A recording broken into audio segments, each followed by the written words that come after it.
L'Université d'État de Tomsk a construit 24 convertisseurs de purification d'air pour les compartiments d'avions, qui ont ensuite été livrés à l'usine aéronautique Yakovlev.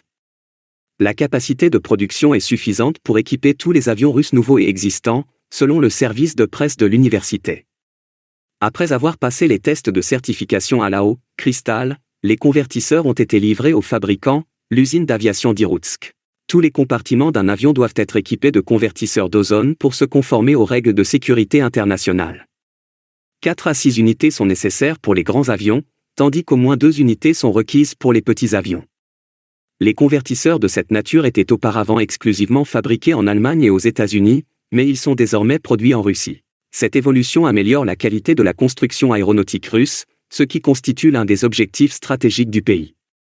La demande de convertisseurs devrait augmenter de manière significative car l'industrie aéronautique russe prévoit d'accélérer la production. Par exemple, à l'automne 2024, PJSC Yakovlev a signé un accord lors du 9e Forum économique oriental pour fournir 45 avions MC-21 à Smartavia. Oleg Magaev, chef du laboratoire de recherche catalytique de l'Université d'État de Tomsk, a fait remarquer que le convertisseur produit en Russie est nettement plus efficace que ses homologues étrangers. Ces dispositifs sont essentiels pour la purification de l'air qui pénètre dans l'habitacle à haute altitude, où les concentrations d'ozone peuvent être nocives pour la santé humaine. Le convertisseur d'ozone, qui est équipé d'un catalyseur spécialisé, transforme efficacement l'ozone en oxygène sans danger. Le Super G100 a effectué avec succès un vol d'essai avec le nouveau convertisseur en août 2023. Le dispositif a ensuite été certifié et autorisé pour la production de masse en 2024. Les principaux fabricants de convertisseurs d'ozone à l'échelle mondiale ont été la société américaine Aerospace et la société allemande BASF. Néanmoins, la Russie a récemment mis en place sa propre installation de production. L'Institut de Catalyse et le Centre technologique ont démontré leur capacité de production de masse en produisant 24 convertisseurs pour 12 avions entre 2022 et 2024. Cette préparation a été démontrée à la fois pour les nouveaux avions et les avions existants. Cette réalisation renforce l'autonomie technologique de la Russie dans ce domaine et garantit la sécurité des vols. Parallèlement, le service de presse de Rostec a indiqué que United Aircraft Corporation avait reçu un lot de parafoudre Air 86 du holding Ruslectronic pour le nouvel avion régional IL-114A300. Ces dispositifs ont pour but de protéger les appareils embarqués contre l'impact de la foudre et des impulsions électromagnétiques puissantes.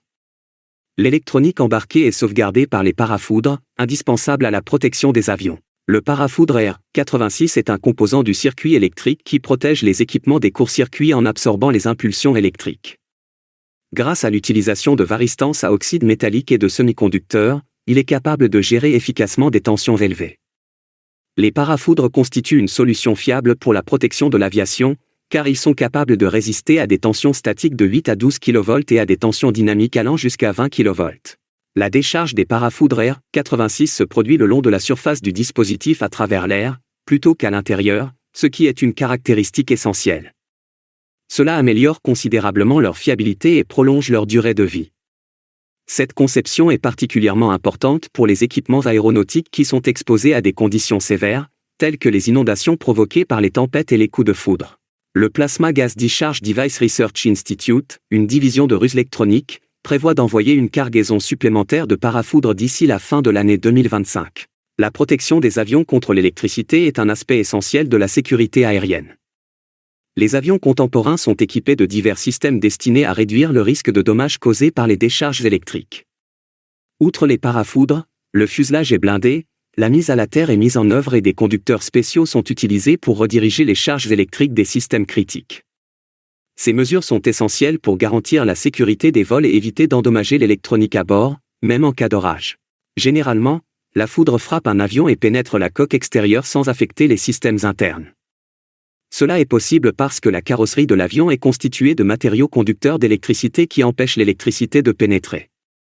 Néanmoins, les parafoudres, tels que le Air 86, s'activent en réponse à la présence de puissantes impulsions électromagnétiques, protégeant ainsi l'électronique sensible et fournissant une couche supplémentaire de sécurité.